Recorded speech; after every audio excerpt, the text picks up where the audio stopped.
Hey YouTube, and welcome to another replay review. This time it's a replay review from a 6-man series that we actually watched live. I was part of this lobby live as these guys went at each other. So make sure you check out the Twitch stream if you guys want to see action like that before. But I felt like the YouTube would rather watch maybe from a specific player's perspective. We were pretty casual in the Twitch stream, not talking too much about individual players or plays. But now we're going to watch a couple games of Chicago playing alongside NRG. JSTN and GarrettG are his teammates here. And we're going to go over 2 games. I won't tell you where we're at in the series, not to spoil how the results of either of the games go. Just know we are going to be watching 2. That'll be the video today. So Chicago's perspective, how does he slot in with NRG? I mentioned this on the live stream, but 6-mans are always a little different. And in fact, Chicago is one of the ones I've heard be pretty vocal about it, how somehow getting wins in 6-mans can be even harder than getting wins in their RLCS. And maybe it's because he's always been on a really good team, a part of a really good team, and 6-mans mixes it up a little bit. But I don't think that's what he meant. I think he was talking more about just playing with a flow that you're not used to. Sometimes it can just seem impossible to get stuff going. But we'll see how the NRG plus G2 member go today. I'm sure people would have had them as the favorite in this matchup against Turbo, Atomic, and Aqua. We'll see if that ends up being the case. Do they dominate like maybe they should, considering how each of these players' RLCS teams rank in the rest of North America? Chicago used to having an amazing striker on his team, and JSTN should be able to slot right in. Using the last bit of boost he had, tap this one away. Neither one of these teams has scored at the beginning of the game. Chicago leaving that back right boost. Potential teammate who just got sniped out. The pre-flip makes him an easy target, as I believe it was Atomic takes out his own teammate. Aqua, nice kill down to Turbo. Turbo doesn't get a shot, but Atomic does finish it off. So Atomic doing Chicago dirty here, scoring first for the orange team. Chicago cheating up upfield. I want to say, from my long time of play or watching, I should say, G2, that JNaps does handle most kickoffs that he's able to for G2. I wonder if that's still the case. I haven't been paying attention in a long time about who's taking kickoffs. Chicago bumped once again, doing a good job of avoiding. He's just going to turn. He's got faith in his teammates, sees a high bounce, and thought his teammates would be taking control, so he turned upfield, but actually wasn't really right. Garrett is in a bit of trouble. Garrett's maybe a player worth trusting on the back line. JSTN, very low boost flick. Had his teammate ahead of him, trying to carve out some space, but with all 3 defenders in net, it's going to be hard for GarrettG just alone to take away a ton of defenders. But you can tell the way Chicago, every moment he can, he's going to hang out on that back line and get a couple bumps, if possible, to create a play for his team. So far, it hasn't really worked out. It hasn't put him too far out of position either. Easy shot from Atomic for the save. It's leaving a little bit to be desired. Oh my goodness, GarrettG, an absolute magician. Somehow sitting in the one spot in net that the shot ended up getting slot into, because anywhere else was definitely going to be another goal for the orange team. Chicago in the back third. GarrettG, JSTN getting caught up on each other. Nice patience by Chicago. You'll see this from players a lot. I think lower rated players are really eager to touch the ball immediately when they see it come out of the corner. They want to smash it again right into that perfect wall of the corner that so many new players are used to getting easy touches off of. But it's really not where you want to go when you have the time to do so. If an oncoming defender from the net is forcing you to do it, makes sense. But here, Chicago not being forced, the ball bounce off the wall, takes a much smarter touch towards the center of the net. Being said, his team unable to score off of it. High pop from him, and lots of time once again. Interesting chip, and Atomic is being cleaned up on the back wall. Oh my goodness, what a save. GarrettG trying to be a pest.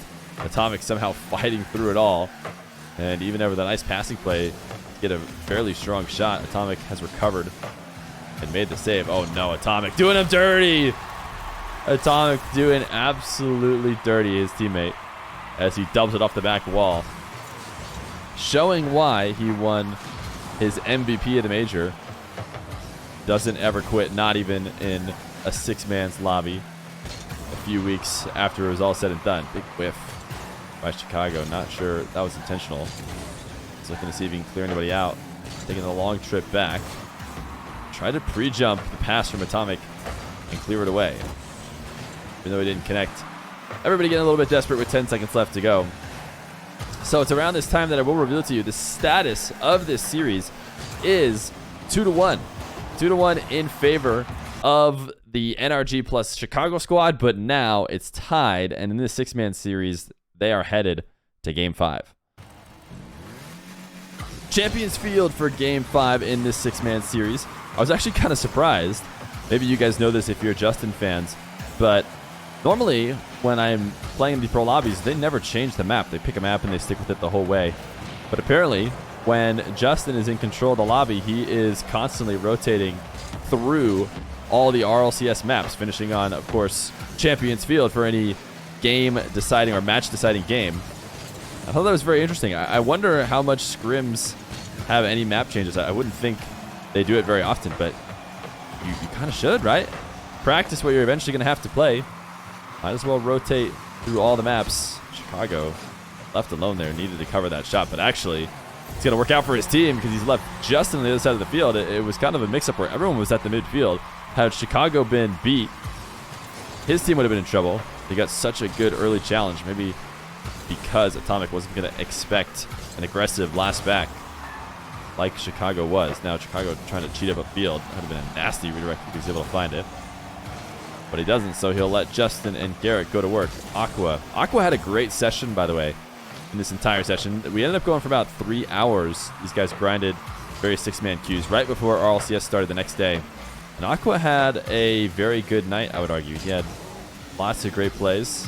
And while I didn't keep track of the wins that every various team got, I got the feeling that Aqua maybe outperformed at least what me and chat thought he would have done from his teams.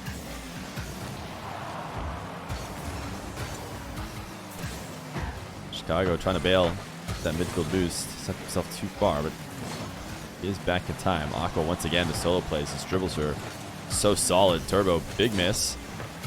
But in Turbo fashion, getting a defender to fake themselves out of their brains, and it ends up working out just fine. You don't even need to touch the ball if you're Turbo. You can make defenders move. Interesting reset for Chicago, and they can't really use it for much, but he might as well try and approach the ball a little bit closer. He's playing this last back role for the past minute or so. It's because the Orange squad has been very good on offense. Nice pinch at the midfield, and yeah, you can't kill the ball at the midfield. Chicago coming to get you. Very easy decision to fly through the ball there, and now there's only one last back. Turbo just dives for good reason. He knows he's got teammates spawning behind him.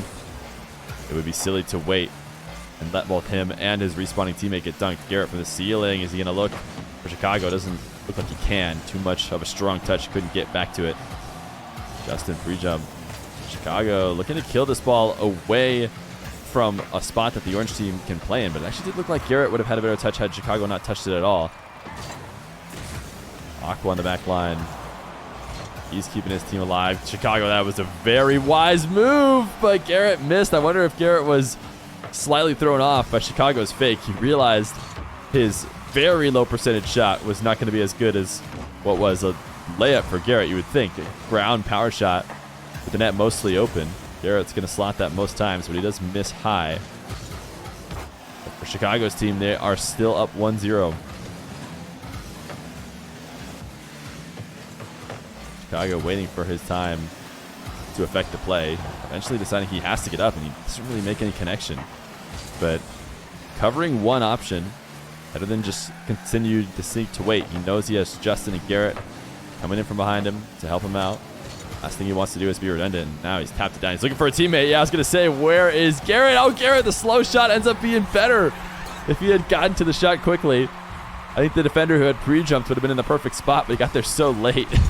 And you can just almost see the frustration a little bit from Chicago as he just checked at this camera. Like, come on, I just set this up perfectly. Are you really telling me that nobody's here to finish it for me?